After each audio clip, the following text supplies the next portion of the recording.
In the upper echelons of society, where high-value men reside, 5 common traits are shared among them. These traits and habits will significantly improve all aspects of your life. A man who is able masters all these traits will have the mental capacity and ability to navigate through life a lot easier, especially in this modern society where we are set up to fail. In this modern age, some people will have a negative view and disapprove of our group because of the message we are trying to spread, but we must be able to peruse and counterattack their every move. The first of these 5 traits will truly alter multiple aspects of your life, as it can and should be applied to many situations you will face. Never chase. A popular story that is the epitome of this practice is The Butterfly Garden, in which a young boy, new to the world as many of us are, spots a magnificent butterfly. He then begins to chase this butterfly, as many of us would do. He spent countless days pursuing that butterfly, but the more he chased, the more he realized that he was only driving the butterfly away. He immediately stopped and observed the butterfly. The butterfly flew to a nearby garden, attracted by the beautiful flowers that were planted there. Then and right there, the young man realized what he must do.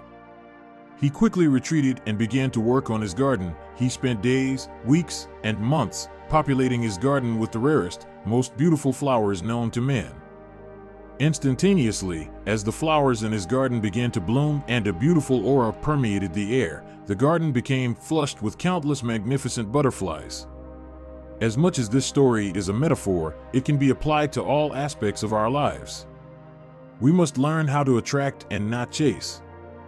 Just as how the young man worked on his garden, we too must work on ourselves. We must learn to build our body, mind, and skills.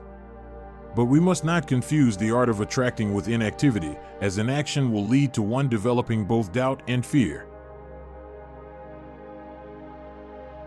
This is the second trait I wish to speak about is fearlessness. All of us experience fear. A wise man once said, "Fear is the spice that makes it interesting to go ahead." I must make it clear, there is nothing wrong with experiencing fear, but the issue arises when we allow fear to dominate and control aspects of our life. No one is born completely fearless. We become so because we do not recoil from our fears. As the great Roman emperor and philosopher Marcus Aurelius said, "It is not death a man should fear, but he should fear never beginning to live." Most people run from what they fear. You should learn and practice the opposite. Learn to run directly toward them.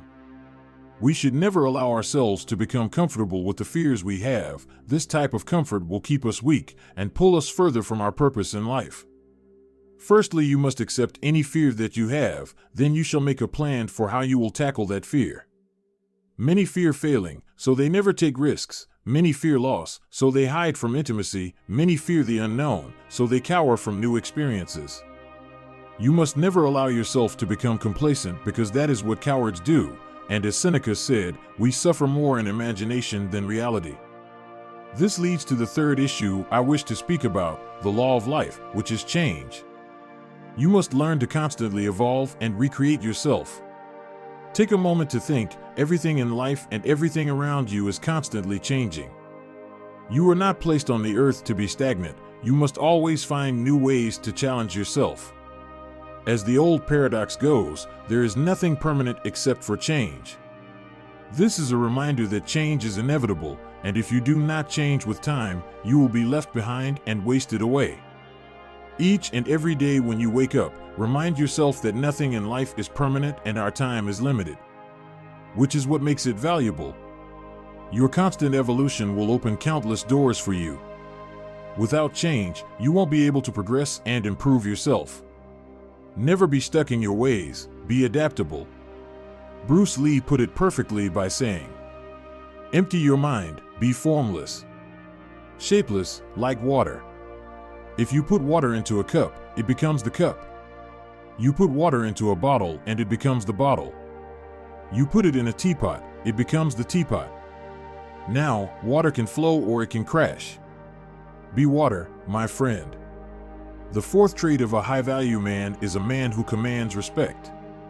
Respect is not given, but earned. Rules which will help you to command respect. Never whine and complain. First, accept that life is extremely difficult, but you are a warrior, and complaining is the worst strategy to employ, as it won't help us to achieve our goals, nor will it make us any happier. Be confident in yourself. If you don't respect yourself, why should any man, woman, or child respect you?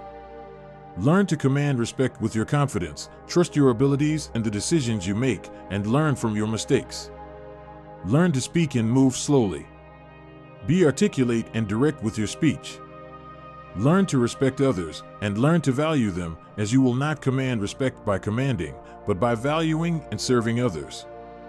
This is where you will also need to crush your ego. As you become a high-value man, you will need to learn how to become concise with your words. It is a skill worth developing, as it will help both in your professional and personal life. It is better to demonstrate than to explicate. Whenever you are trying to impress, never rely solely on words.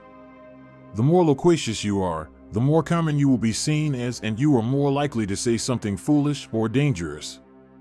High-value men will be succinct and to the point with their words, which will not only impress, but also intimidate. You will also appear more profound and mysterious.